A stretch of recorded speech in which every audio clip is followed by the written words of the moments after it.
Hello, this is Critical Trader with a third in a series of tutorials to help you succeed in using the volume profile indicator.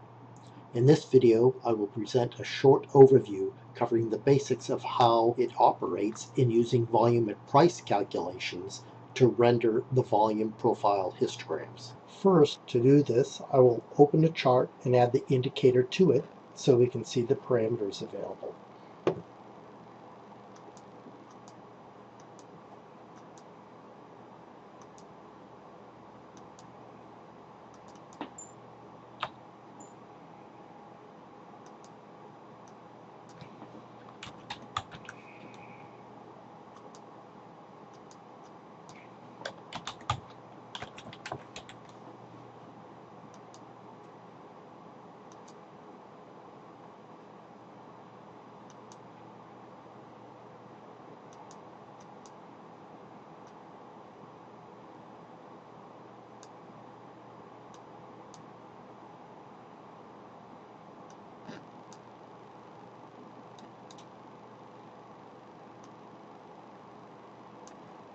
Okay, I've opened up ES September 14 contract month chart for 5 days using a 5-minute period for my price bars.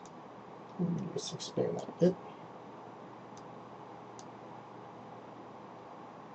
Market's about to close in a minute. Okay, so I want to add the indicator.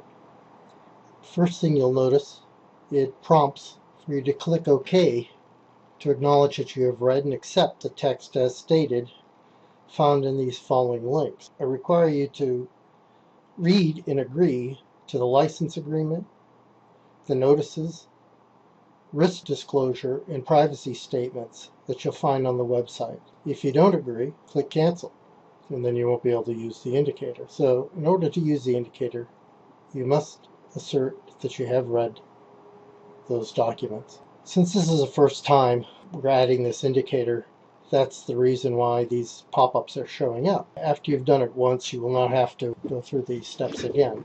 This pop-up is just asking for permission to create a folder that the indicator requires to store important necessary files on your disk drive. Click OK and select the indicator. Now, important facts to understand. You'll notice on the right there's various sections. We'll go over those in a moment. But the first thing I want to talk about is the operational parameters. The single most important parameter is what's called the VAP mode. VAP mode is the operational mode for calculating volume at price values for rendering the profile. Profiles in all associated data are based on the unique combination of the instrument, including the contract month for futures, and the session template chosen for the chart. You will notice we chose, in this particular example, ES in contract month 0914 since it's a futures.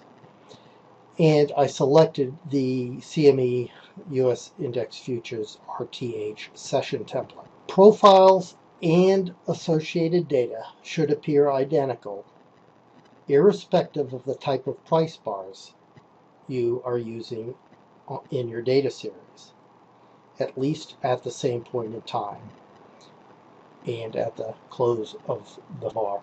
I've selected just 5-minute, but basically you could pick volume, tick, Renko, any other type of price bars, and the profiles should all render basically the same. So the indicator does not really care about the type of price bars you have. It only affects when the profile gets updated. And as I alluded to, the profile data actually gets updated on the close of each price bar. So there can be a lag if you have profiles showing on, say, a 30-minute chart versus on a 5-minute chart.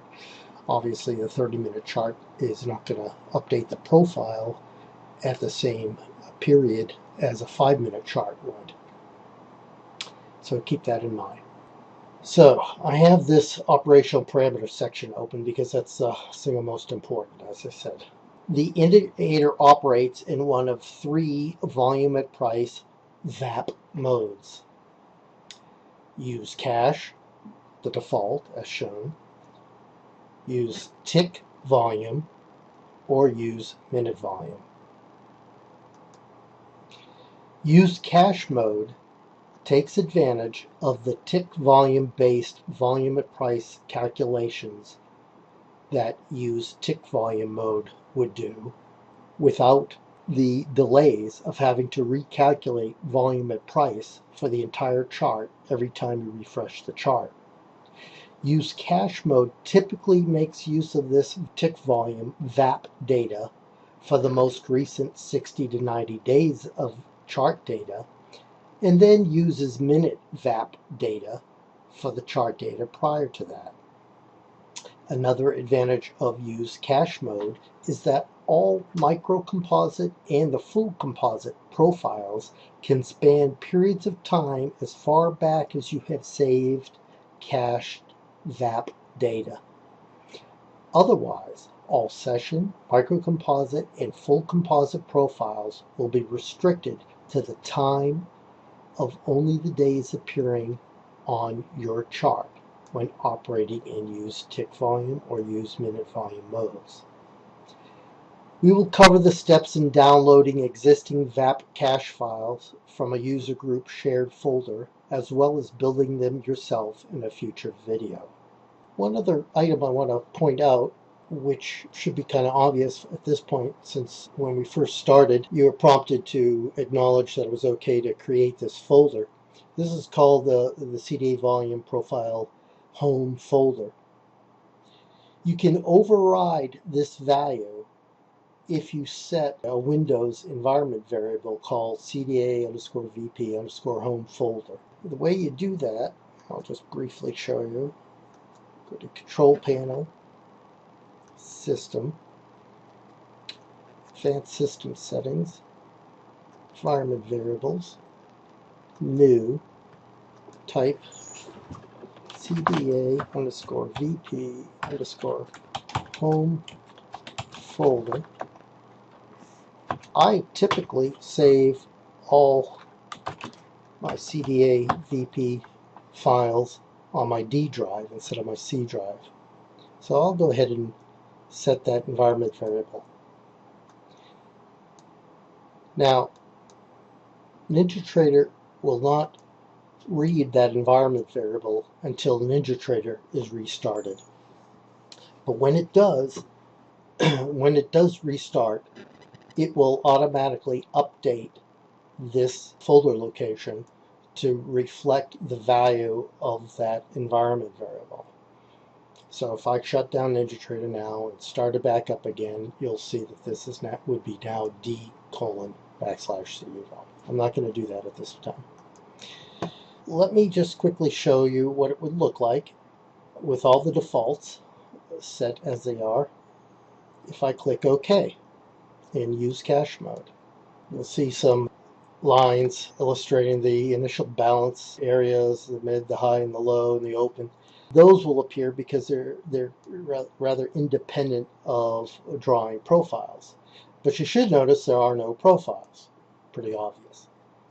The reason for that is because we selected VAPMode as use cache, and there is no cache at this time. And as I said, we'll go over how you build those or download them from a user group shared folder. I'm currently using SpiderOak, where I upload VAP cache files for the convenience of users, and in particular novice users.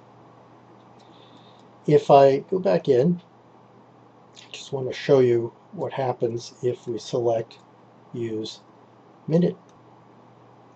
We should get profiles rendered based on minute volume data. So what the indicator is doing is taking a look at every minute bar, essentially, even though each of these price bars is a 5 minute. It'll take a look at the minute bar and distribute the volume over all the prices evenly that span the minute bar. Obviously that produces a profile faster, but it doesn't produce it as accurately. Let's go ahead and change it to use tick data. Next. It should take a little bit longer to render, since at this point it's reading in all the raw tick data, which I don't have downloaded, which is probably a good segue into another issue. Since I have not been running any charts, I don't have the raw data available for some of the, looks like the morning session and some of yesterday. And that's why these profiles look partial. To fix that issue, one would have to backfill the missing tick data. So let's just go back a few days. Let's see what today is, 17th. Let's go back 5 days and download ES09 tick last. Let's see it busy downloading.